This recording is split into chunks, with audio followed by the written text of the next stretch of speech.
Okay, this is my last night on Crete. My last Cretan, I think it's Cretan sunset. And oh my god, Crete is amazing. Of course, it's Greece. It has the priority straight, so you can drink out in the public. But, so the weather's perfect. The temperature of the ocean is perfect. It's like 72, I think, right now. UV index doesn't go above like 4 or 5 in October. I guess it's early November now, or it's November 2nd. All the locals are super nice. I don't think I've been to a country yet where everyone's been so nice. I mean, Japan, everyone was nice, but like also like you were avoided a lot because it was obvious that you were a tourist, being like a white dude. But yeah, perfect weather.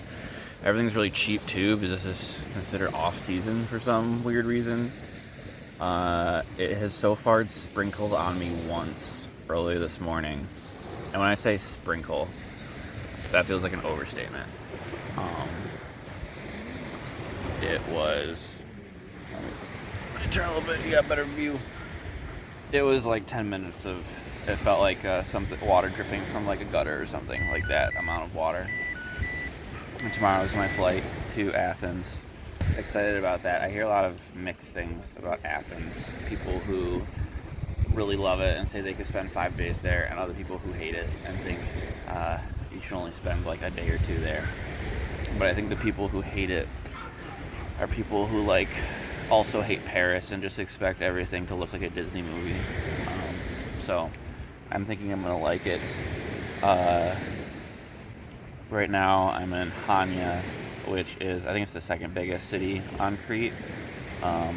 Iraculo, or Iraculon, or Heraculon, depending on who says it and what their nationality is the capital city, I think. It's in the center of the island.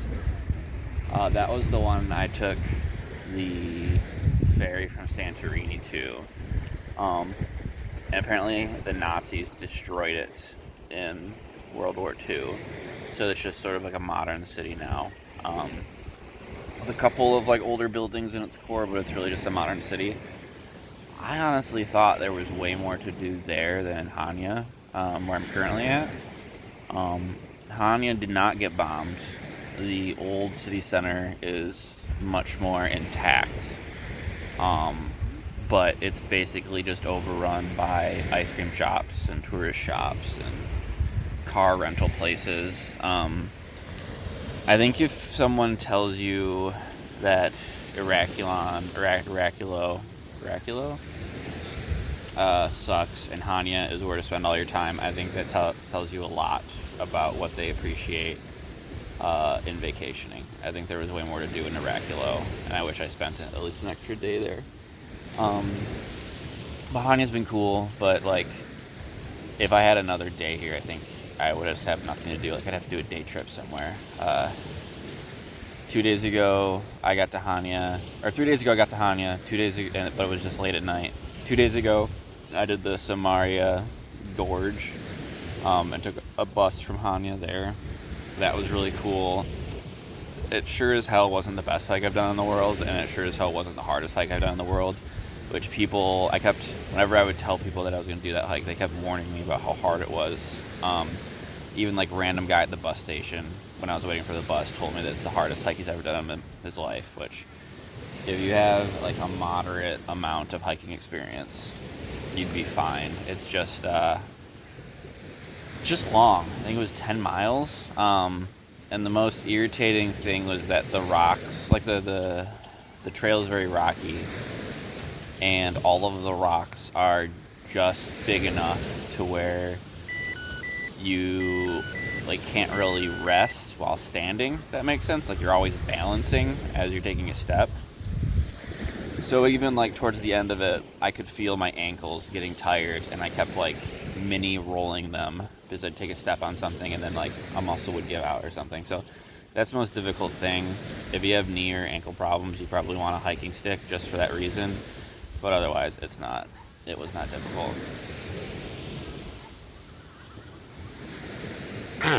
Ooh. I was supposed to meet a couple friends there. So the way that the hike is set up is bus takes you to the top of the mountain. You hike down through the gorge to the ocean at the very end, which is 10 miles. At 5:30, there's a ferry that'll take you from the village on the very end of the gorge because you can't get there like in a normal car. I think there's like a road, but you need like a 4-wheel drive, and it's not great. But you take a ferry from the village to a different village that has a road connection, and then you take a bus back. Wow, that's really pretty. You take a bus back from that second village to Hanya. And normally they don't let people into the park to do the gorge after afternoon, like after 12, because like it's hard to finish it in time, and they don't want people stranded in that village. My friends got there at 11:30 because they were driving from a different city, and they got locked out. We're assuming it's because they were being extra precautious since that was the last day of the season. And I'm assuming there's park rangers all along the trail. It was almost like an amusement park ride. Like you pay 10 euros to get in. Every 3 or 4 kilometers, there's sort of like a resting place with a bathroom and like drinking fountains where water is pulled out of the river that goes to the gorge. And then there's like a park ranger there asking you if you're okay. I'm assuming just like a lot of people who should not be hiking it have tried hiking it in the past, so they've had to set up this system to make sure people don't get stuck in there.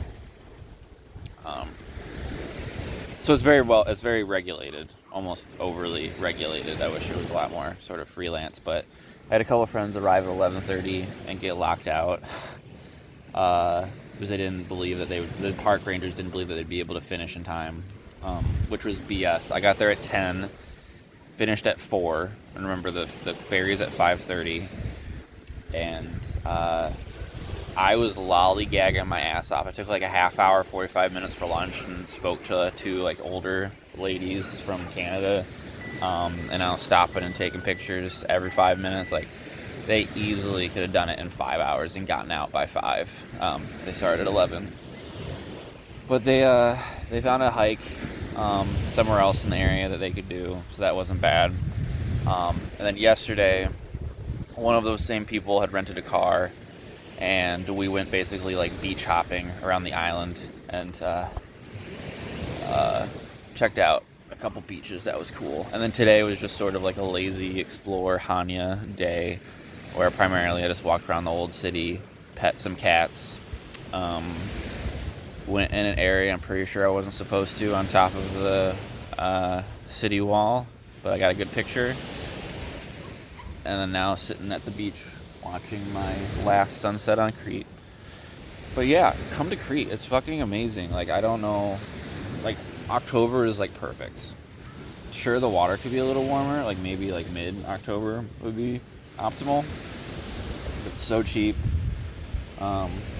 You can book shit last minute because like it's off season, so like no one's here. Like I'll turn you around. Here's the beach. This is what the beach looks like.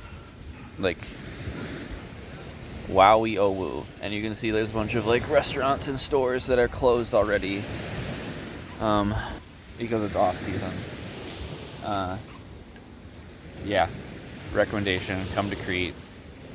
It will be warm enough. It won't be that windy. It won't rain that much. And I have a feeling I only went to Santorini as one of like the smaller islands, but I have a feeling Crete is a lot better than all the smaller islands, just because there's more to do. There's more of a permanent population, so more stores are open and there's more options. Yeah, I love it. I might come back and explore the east and more south sides of the island. I sort of stuck to the north and the west side. But yeah, I will switch to show you unobstructed sunset for the last like 10 seconds.